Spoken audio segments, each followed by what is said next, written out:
भाई लोग नमस्कार, आप देख रहे हैं भोजपुरी स्टार न्यूज़ और भोजपुरी स्टार न्यूज़ में आपका स्वागत है।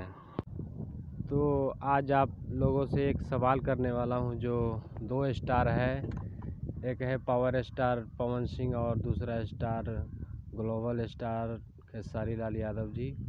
इन दोनों का गाना रिलीज़ हुआ है सारेगामा से आज से 1 महीना पहले, और खेसारी जी का भी 15-20 दिन हुआ रिलीज़ हुए।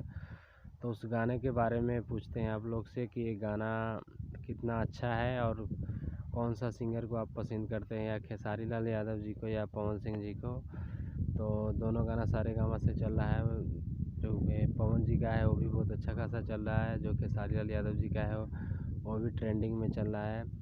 तो आपको कौन सा गाना अच्छा लगता है, पवन सिंह जी का या खेसारी लाल यादव जी का? मुझे कमेंट करके एक बार बताइए कि इन दोनों एक्टर में